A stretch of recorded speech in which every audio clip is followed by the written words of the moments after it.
Keith, there are quite a few steps to a short sale. For example, the listing, finding a qualified buyer, the whole process with the lender, and then I understand there's cash for keys, and then there's the closing. Talk to us a little bit about those steps. For example, the listing and the qualified buyer.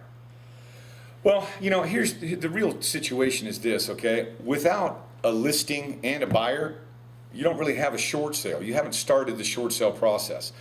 So, and I identified this about a year and a half ago when I took a short sale listing and didn't have a buyer, and the property got foreclosed on because I didn't have a buyer, okay? Since then, I now have a cash buyer, and what happens is anytime I take a short sale listing, okay, I immediately take and make an offer for my cash buyer. So if your home is set to go for sale on the steps in the next 30 days, okay, I'm going to be able to take your file from the foreclosure pile over here and put it into the short sale pile over here. And what does that mean to you? That means that once I get established with the bank and I make communication with them with this offer, they are going to stop the foreclosure and give you a postponement.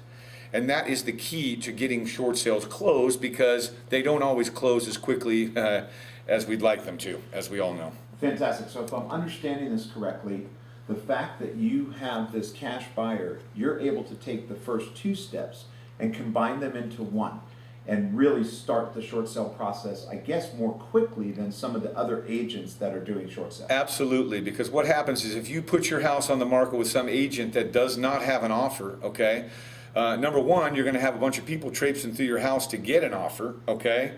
And number two, that offer may or may not be accepted. I mean, the bottom line is I can control the whole transaction by having my own buyer, okay?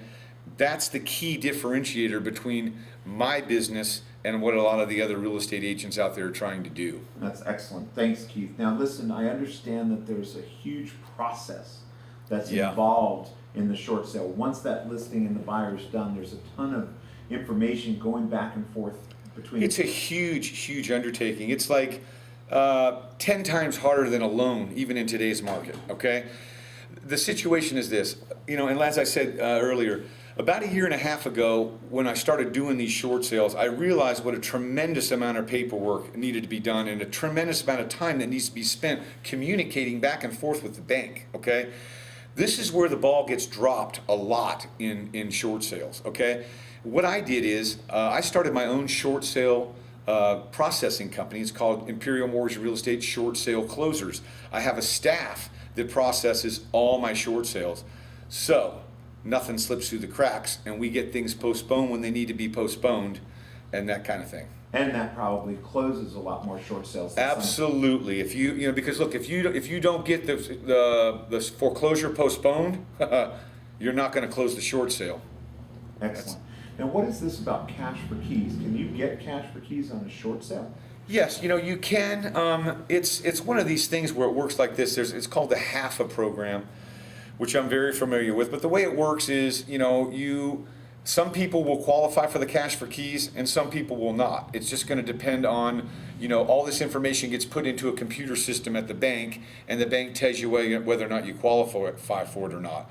I've gotten people $10,000 cash for keys. I've gotten them $3,000 cash for keys. And I've had people that made good money and I couldn't get them the cash for keys.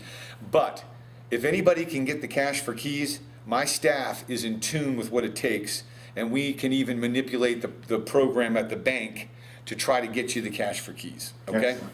Now, I imagine that short sale processing company that you own helps in the closing process as well.